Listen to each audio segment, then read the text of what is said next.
BQ members get better rates, lower fees, and special perks that you don't get with the big banks.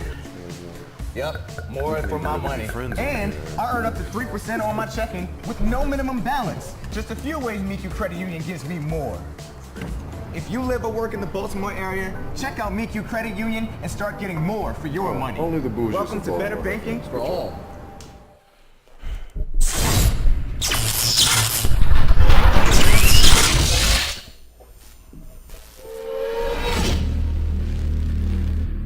And we are back. Yeah, baby. What's going on, man? What's going on? I'm all right. Radio Fire Sports. Diamond K in here. Oh, bittersweet diamond. Dev in the building. Yeah. I'm happy. Happy Dev today. Yeah. It's all coming together, Diamond. Dean will be back next week. Shout out to Dean, man. So game 2. Game 2, baby. And Golden State was able to bounce back after that lopsided loss in game 1. Lopsided. 109 to 118 the first game. Second game, 109, I believe. 106 is what they finished. No, 104. 104? 109, 104. So you got to fight because that 3 points you got there. Oh, that's right. That take that what you shot. Andre. Yeah. Yeah, man. Well, getting right into it, the Golden State Warriors made the adjustments I thought they would. Where I was saying it last week that Pascal Siakam just looked like Draymond Green looked like he didn't prepare for what Pascal Siakam was bringing. He's fast, he's long, and all it was a couple of adjustments. From me, what it looked like from game 1 to game 2 is Draymond gave the proper attention to Pascal Siakam. Now, when that happens, Kawhi is going to be Kawhi. Kawhi is who he is. He's going to get you. He's going to wake up. You can put him in for 27 points, 8 or 9 rebounds, and 3-4 steals. That's what you're getting from Kawhi. That's what's going to happen. As long as you keep the others in check, the Kyle Lowrys of the world, the Van Vliets of the world, especially Pascal Siakam. Definitely. And this is what we got, man. This is what happened. So, quarter one. Mm-hmm. You know what I mean? Was pretty even. Pretty even game. Golden State, 26. Raptors, 27. Second quarter. Okay. Raptors made a little step. Yeah, Raptors stepped it up, 32 points. Golden State, 28 points. Yeah, but if you notice in that first half, it was that first half was a lot like the first game. That's what it was like. It was an even matchup. You had Steph and Clay versus, I guess at that point, Kawhi and Pascal. Mm-hmm. And on top of that, they were winning the turnover battle. Mm-hmm. And I believe their shooting was a little bit better than the Golden State Warriors coming into the first. Going into the second half. But the second half, ladies and gentlemen, it was so beautiful. And you know why? Because I don't think so. You don't think it was beautiful? I mean, beauty is all in perception. It's all in the eye of the beholder. So to me, it may look like a travesty to you, Diamond. So what happened at halftime? Like what happened? They got in the locker room and they were like, "Yo, what can we do to make this uneven again?" Oh, that's right. We got a boogie. And I'm not talking about nothing, nothing in your nose. I'm talking about DeMarcus Cousins, baby. And he got down. This is what happened. Second half started, right? He started Boogie Cousins. And the Toronto Raptors have the ball and they take their first shot. And it's off. And Steph doesn't grab it. Draymond doesn't grab it. Boogie gets it off the rim. And he takes the ball and he's moving it down the line. And he did this 5 consecutive times, Diamond. And every time they got a positive income. Who we talking about? We talking about Boogie Cousins. Bringing down, he was leading the charge coming down the court. Not a point guard, but he was just showing you the multifaceted game of how special DeMarcus Cousins is. And when you got him matched up against Marc Gasol, now, post-injury, first game back, Marc Gasol looks like he can hang with a Boogie Cousins. Not anymore. Now you see what the difference is. Number 0, your guy. Yeah. Okay. 10 rebounds. 11 rebounds. 10 rebounds. 10 rebounds. 11 points. 11 points. 6 assists. 6 assists, man. 6 assists. Okay. He's a star. He is. Okay. What do you give him? 26 minutes too? Well, 20. Yes. Yeah. Yes. Right. Presence. 28 minutes. But what did I tell you I had a problem with about him yesterday? You didn't like how yellow his headband was. Yes. That's what it was? It bothered me. It was a distraction. That's what got him right. Marc Gasol, his eyes were blinded by the brightness of DeMarcus Cousins' headband, and that's why Boogie came out there and showed you why it was a big deal for him to sign with the Golden State Warriors over this offseason because of games just like this where he can be the difference. If Cousins is not in the game, would they have won yesterday? I don't think so. I don't think so either. Because I think he was that significant. Yeah, he was very significant. Andre Iguodala's battling injuries right now. Klay Thompson went out in that game. I believe it was in the third quarter. They had to make some, and they were using the high school. They've got 1-star defensive strategy on the Golden State Warriors. How disrespectful can you be to box and one Steph Curry in a game? They haven't done. The last time you used box and one on Steph Curry was the NCAA team. It's ridiculous, man. If you are going to play a face guard on Steph Curry, he's going to eat you alive every time. And I'll give him this. They get paid too. Fred VanVleet is a professional athlete, so it worked for a couple of minutes. But after a while, they're just going to make adjustments. And it finally came to bite them in the ass. It did. In the most important time in the game when you're trying to chase Steph Curry around again and you leave Andre Iguodala you can't do that. They fell into a trap. 41 of their own demise, of their own making. 41 minutes in there for Curry. Three rebounds. 3 rebounds. Which is fine. Are you really going to the rebound statistic for Steph Curry? I'm just reading stats. Well, let's read the whole one. Let's see what was his points. Stats. Okay. What was his points, Don? 4 assists. 4 assists. Okay. Sounds great. 23 points? 23 points. It can't all be winners. No. I thought that it definitely was a group effort. You know what I mean? Klay, 25 points. Hey, man, you know what I mean? And that's how it goes for them. Yeah. Those are the 2 best shooters in the world. And if Steph isn't having a great game, then you can guarantee that Klay is probably right behind them having a good one. That's true. Because Draymond has 17 points. Did he have a triple-double this game? Yes. You know the percentage when you got a triple-double, baby. But I mean, the thing about it is that they made some adjustments. They had that victory on the road, which is good. You can get them road victories. Those are difference makers. They just took home court advantage is what they did. Yeah. They just took home court advantage. They've got 3 more games in Golden State if they could take this. They could not win another home game. They could not win another game on the road and take this series completely if they just went out. Yes, that's true. So I don't think it's going to happen, but that is true. So this is game 1 here. This is game 2. They split here. The next 2 games are in Golden State. I'm sorry. Then the next game will be in Toronto, which they could lose. But they're right back in Golden State after that for game 6. You said something when we were watching the game, and to me, Kawhi had an excellent game. Kawhi had the game that your star is going to have. He's going to get you 30. That's 34 points. 34 points. How many rebounds did he have? 14 rebounds.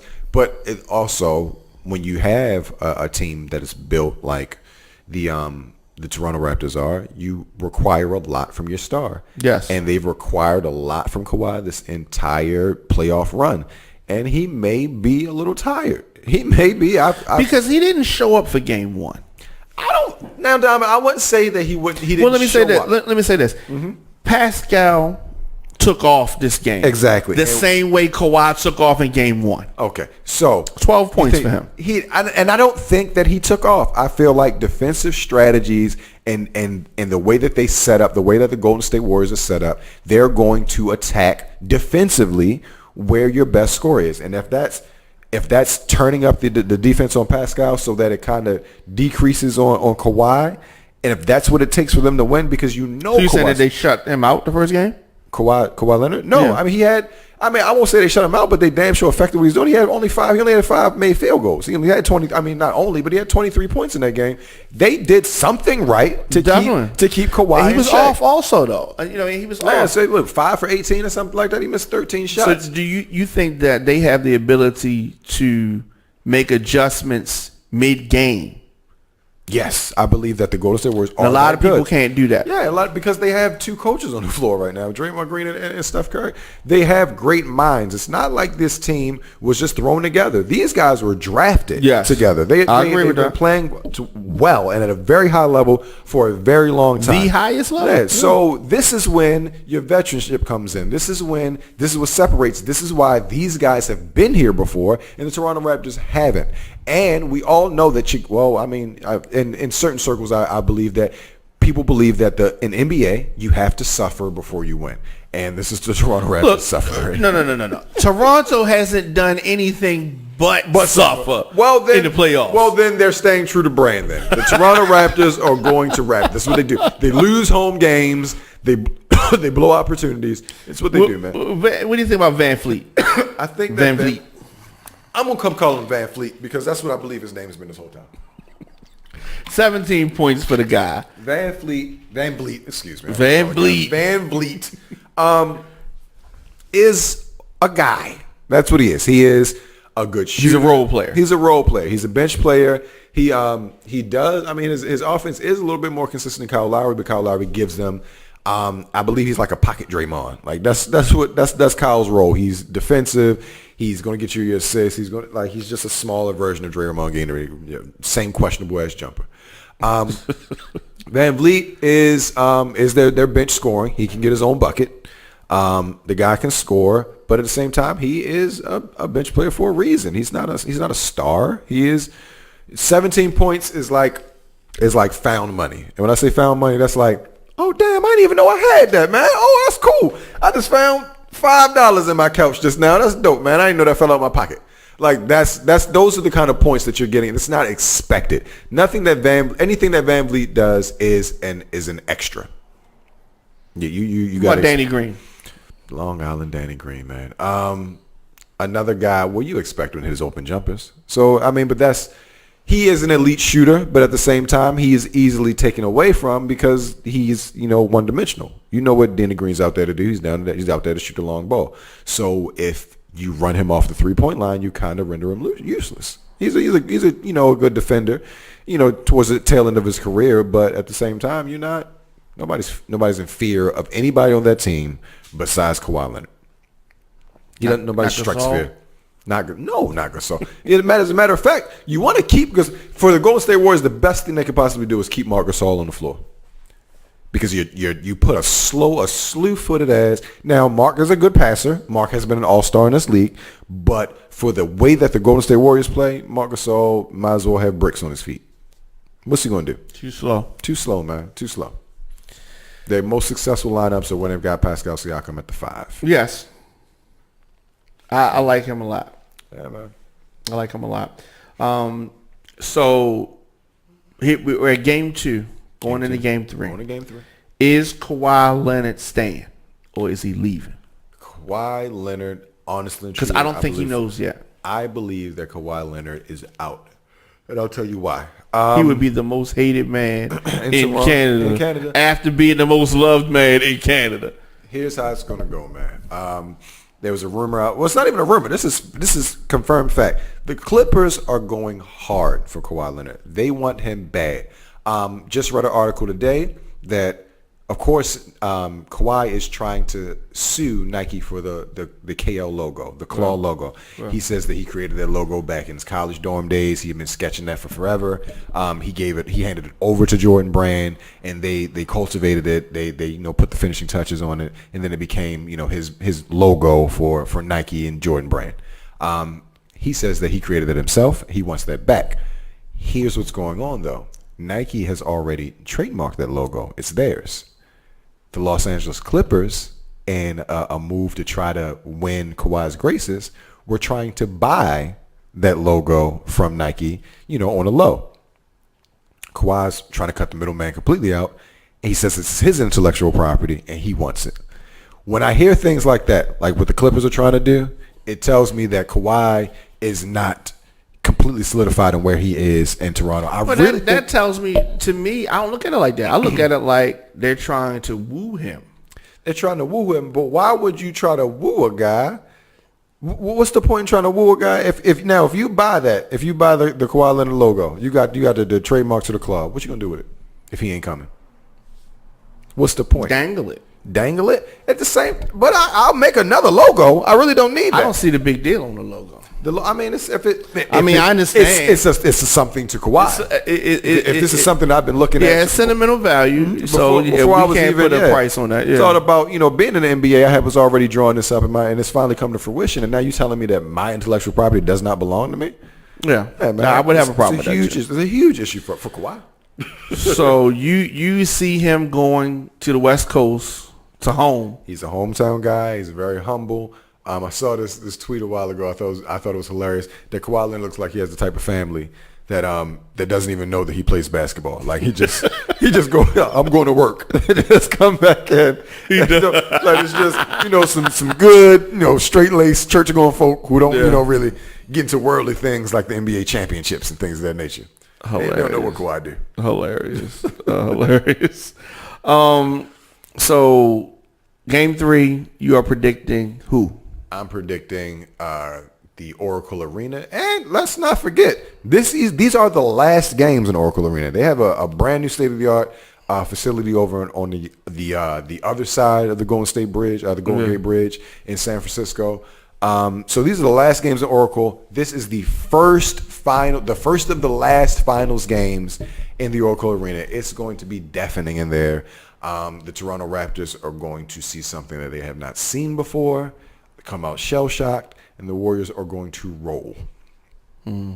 If KD is if Klay Thompson is at 100%.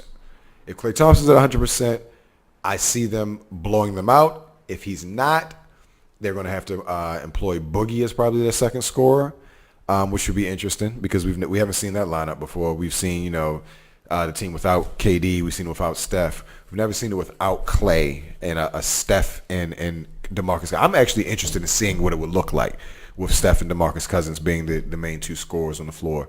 But Klay seems to be okay. So I'm predicting a smooth off for the Golden State Warriors, man. I think that I wonder what you think. Game 3 is pivotal. It's very pivotal. They have to win this game. Very heavy. Yep.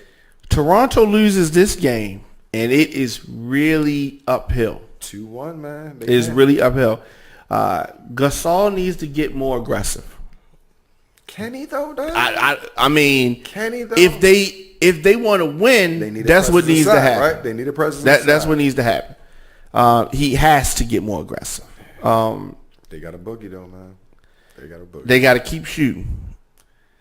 That has surprised me the most. That even for a game that they outshot the Golden State Warriors, and they did that, and for the first half. So I mean, for a game and a half, they have looked like the better team. Really, the only time the Golden State Warriors have looked like the better team is the second half of game 2. I would say the last 6 minutes or so, they had like a 6-minute run, 6-7 minute run. But the Raptors actually fought back. I mean, yes, this was a close game. This was a very close game. Yes. Toronto Raptors are nothing to sneeze at. They are no slouches.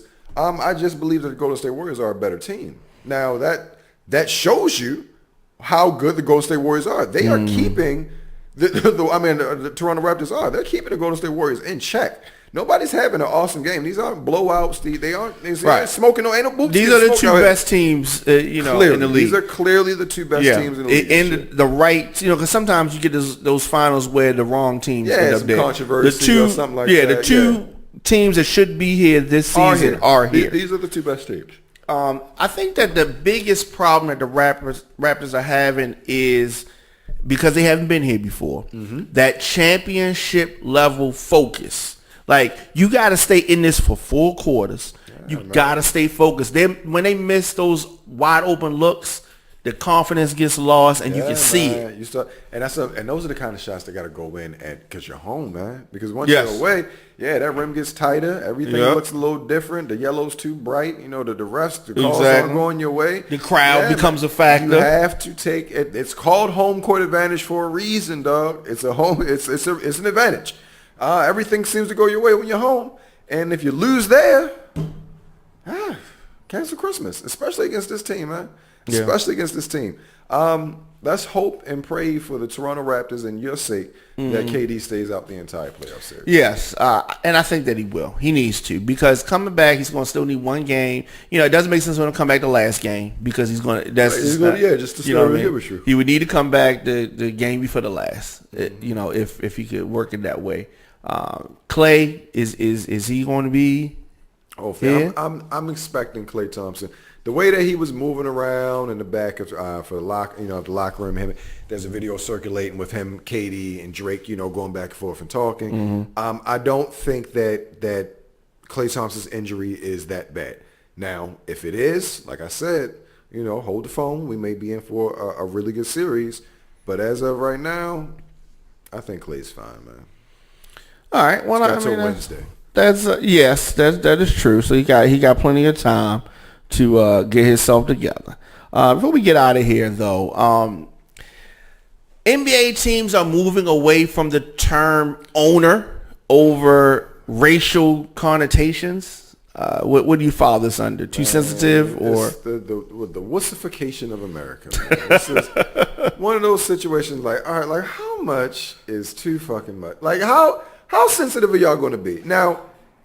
So now if we were talking, I don't know, maybe if they were called overseers or something, or if maybe your gym was referred. Okay, I don't like that that the Pacers played in Conseco Fieldhouse. I didn't like that it was called a Fieldhouse. I don't like that. But that's not now. Okay, here's another example. A couple years ago, when DeMarcus Cousins was playing for the Sacramento Kings, they had the NBA likes to partner with China and celebrate. The Chinese New Year, right? Mm-hmm. Now, a couple years ago, the Chinese New Year also falls in February. Mm-hmm. 2 years ago, the Chinese New Year was they always have an animal that is the symbol of the New Year. Mm-hmm. Their symbol that year was the year of the monkey. Mm-hmm. Now, Sacramento was doing a cross promotion for the Chinese New Year, and they had how they do the shirts on the seats, right? And everybody got to put the shirt on. Boogie Cousins walks into the arena, and in the smack dab in the middle of Black History Month, they have Year of the Monkey shirts and a 85-90% black league. Now that is racially insensitive. To me, that looks bad. Okay, not calling a person who has worked their ass off to own a possibly billion-dollar franchise, how else do you show ownership for something that you own? I don't get it. I don't get that one. Now, they don't own you, brother. They own your contract. They own your playing rights. And as a professional contractor who is contracting out goods and services, he owns that contract.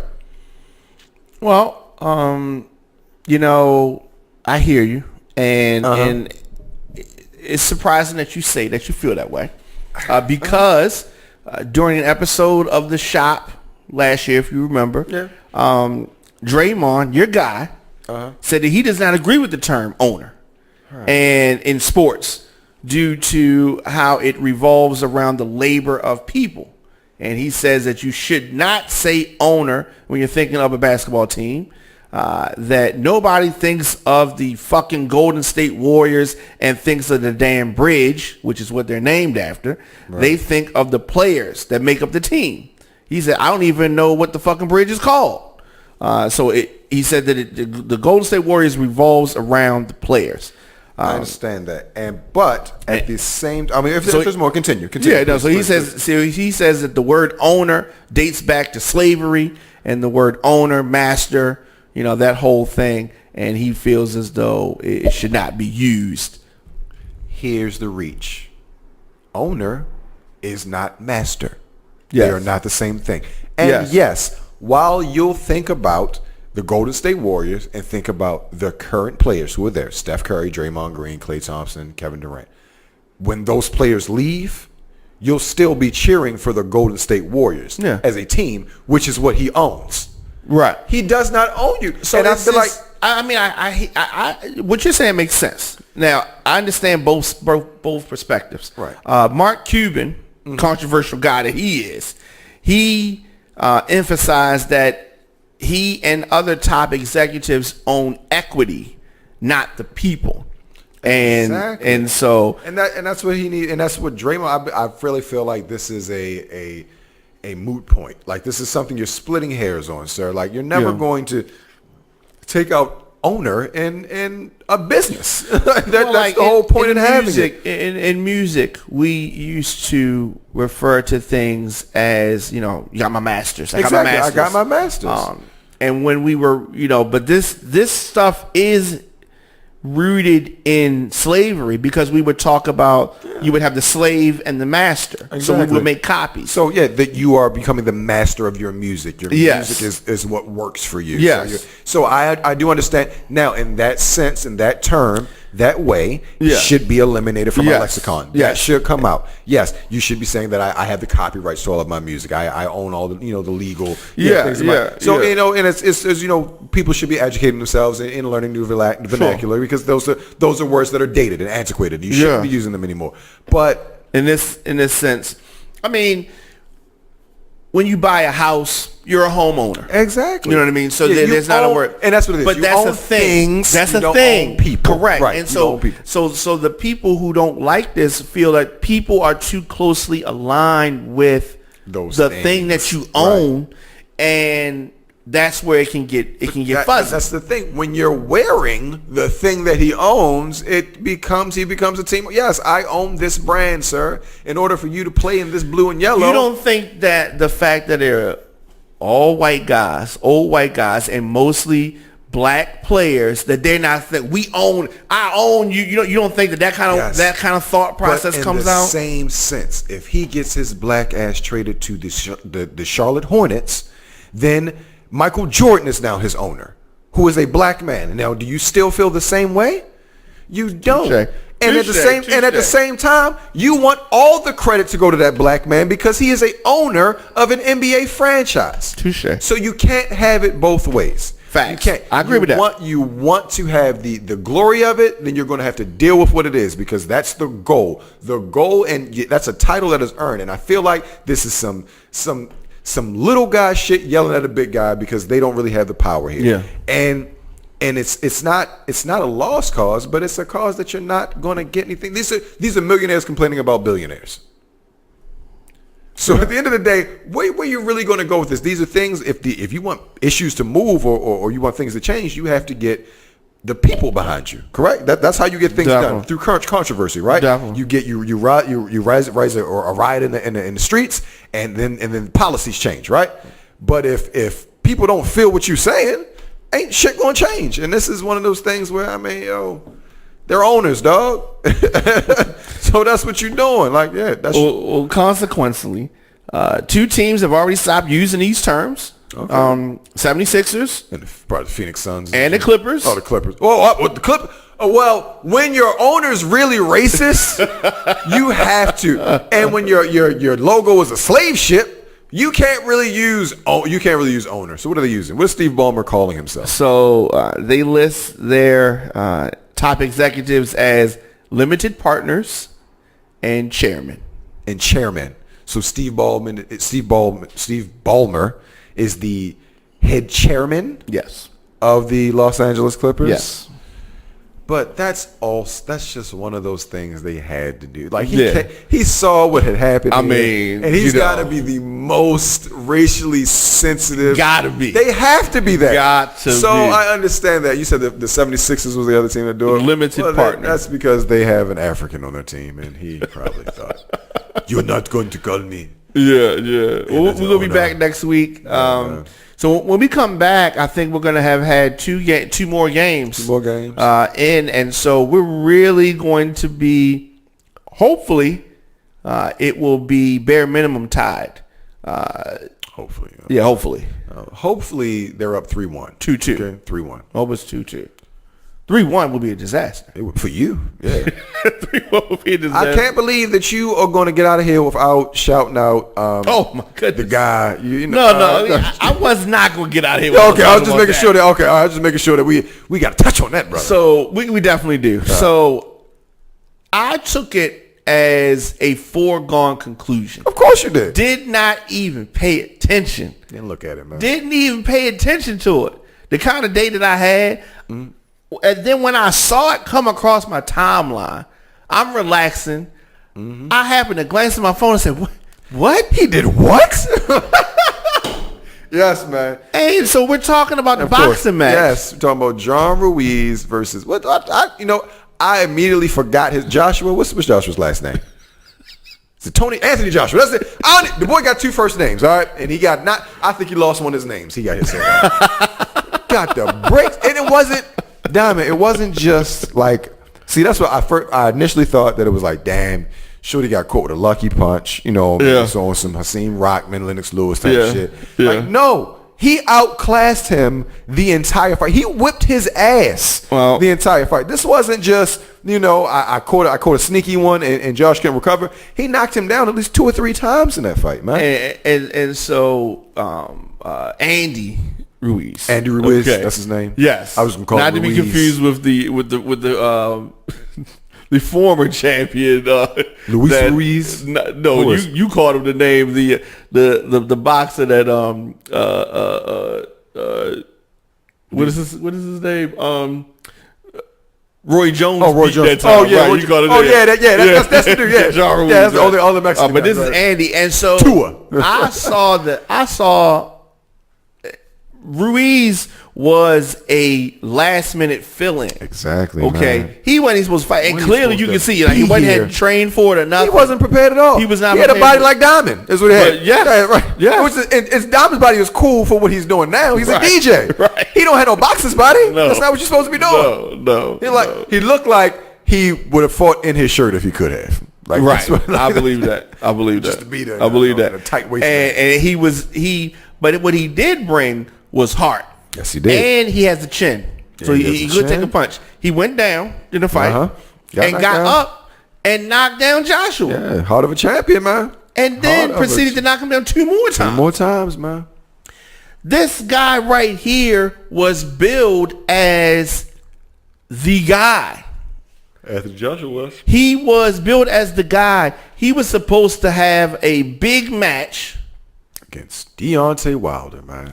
with who was looking at this fight like, you can't be serious. Like Now- he would beat the brakes off of both of these guys. Now, I will say this in the defense of Anthony Joshua. From what I've been reading, Anthony Joshua got caught on his shin in a sparring match about a week or so prior to this. Anthony Joshua's dad wanted to postpone this fight because of said He had a concussion. He had a concussion. They told him that the fight was too close. It was still on, and the promoter went on ahead with the fight. Now, there's footage of Anthony Joshua holding his dad back from said promoter because he feel like he set his son up for failure. Against this guy, And that was my argument when I read it. It I was can like, see if it was Deontay Wilder. and I thought, first of all, who's getting knocked out in sparring message? Getting sparked out in that sparring right message. there shows it says something else. I You mean, ain't a ready, sparring brother. match. Yeah, you getting knocked out now in sparring match. this fight was supposed to be a formality. Yeah, that's it. This was supposed to be just in the way. This was supposed to be a huge knockout showcase for him to launch him for for Wilder Joshua won. Yeah. And, Instead, it turned to a Buster Douglas like So I mean, upset. I honestly feel like if Wilder's even going to acknowledge Anthony Joshua at this point, he's got to go get those titles back. He's got to get them back doubt. immediately. Now I don't know as we're doing this if he has a rematch clause, but the next person to fight Ruiz is going to beat. It's going to beat the hell out of Ruiz. Yeah, like he beat Anthony Joshua, so Well, maybe he's not a slouch. Now, one thing that I thought was interesting, he is the first ever Mexican Heavyweight, champion. yeah. Heavyweight. You got a lot of fighters. Yeah. They're all lightweights. Right. Yeah, they're all 110 Right. pounds, super featherweights. Right. Canelo Alvarez might be the biggest, known Mexican fighter. Yeah. Yeah, they're smaller stature.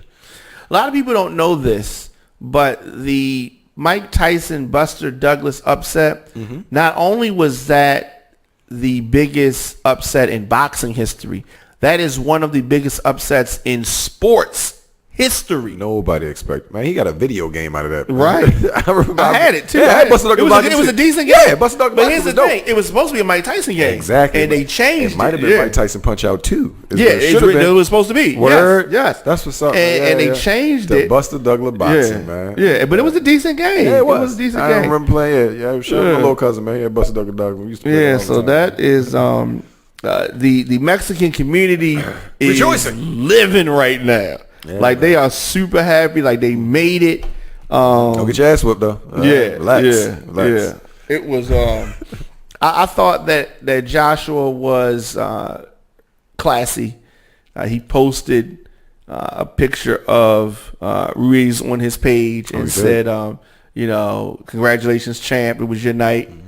And I'm glad you brought up him posting pictures, Diamond, because really and truly, if we want to get down to the bottom of it, what really happened here was he was cursed. And the first thing about a curse is you never acknowledge a curse. Okay? You never acknowledge a curse. And you know what Anthony Joshua did? He made this fight not about him and Ruiz. Not even about who the guy was that he was supposed to fight before Ruiz. He made this about the curse. You know what curse I'm talking about, Diamond? I'm talking about the Drake curse. Whoever Aubrey Graham supports loses. You understand me? And this is why the Toronto Raptors in the situation that they're in, they're damned now. There's nothing to do. Unless he reveals the tattoo. Maybe that's what he'll do. If they make a Game 7, he'll take the tattoo out and show that he's really truly been supporting the Warriors the whole time. The Warriors will fall apart and the Raptors will win. And some tops. You know what's going to happen? The universe is going to rip open, and there's going to be a black hole right there in the middle of the finals because Drake will have collapsed onto himself. That's what will happen. It's going to be a glitch in the Matrix because Anthony Joshua tried to fight the curse. He posted a picture with Drake, and what happened? What happened, Diamond? Well, I mean, he lost clearly. The same thing that happens to everybody that Drake supports. But here's the thing. Okay, Joshua, to me, his chin was exposed. His chin was exposed? Yes. Ruiz is 268 pounds, and he repeatedly hit him on the button. Anybody over 200 pounds hits another man in the right spot, you're going down. Well, I mean, that just shows that Joshua, if Deontay Wilder had put that on a button, this would have been over a lot faster. Oh, man. Round one. Yeah, man. Anthony Joshua has been fool's gold for a while, and it's finally, come to fruition. He finally fought somebody with some real power. Yeah. And we'll see what happens. We saw what happened. Well, we saw what happened. But if he had that kind of trouble with him, imagine what Deontay Wilder would have done to him. I think it's pretty clear that these belts are about to get unified, and Deontay Wilder is going to have a reign, across the heavyweight landscape for a while, man. I don't see anybody. Now tell me this. Let's say that. What would you like to see next? Would you like to see a rematch between Joshua? If Joshua fights him again, he's going to beat him. Yeah. I want to see the rematch. I want to see Anthony Joshua versus Wilder, but of course that's not going to happen until it's for a reason. That's another thing with boxing. It's smart. It's a science. And why take a fight against a tough opponent if I don't have to? You understand what I'm saying? So if Anthony Joshua is what he was supposed to be, I don't have to fight you if you don't have any belts, brother. So in order for that fight to even be any kind of clout on it at all, Ruiz has to he got to get out of there. Anthony Joshua got to go get his belts back. Yeah. Or you don't exist to me. Because but that's how it always happens. If you go back to Holyfield, Lennox Lewis, Tyson, that era, it was always, you're supposed to be this fight, and then something happens, and then you end up got to go back and double back, and because you took somebody lightly or something like that. So wake up time. This is gonna be interesting. So you think Joshua gets a rematch? I think it's the only. It's got to happen this year. It's got to happen tomorrow, like in the fall, like wherever he catch him at, like catch Ruiz walking out his house. He got to fight him. Not like Rich Green when Tyson. Yeah, he got to fight him now, son. Immediately. So that's gonna be interesting. I think I like when stuff like this happens because it gets people talking, and when you wasn't paying attention, it's scrambling like, now, man. What's happening? You know, because anything is possible. Mexican people gonna be on the street talking cold cash shit, man. Getting your asses knocked out. Wake Hey, you like, up with, hey, wake you up with that cerveza in your face. You saw what happened to your boy Joshua. Don't fuck with me, Holmes. Like, look, Joshua's an Englishman, all right? It's a nigga here, all right? Right, totally different. Totally different. How can people stay in touch with you? You can find me on Facebook at DEVYNEPPS or on Instagram at Dev or Die. It's DEV_or_die. There it is. Gotta be me. At the Diamond K Show, at Radio on Fire. All right, so we'll be back next week. Next week. All right. 3-1.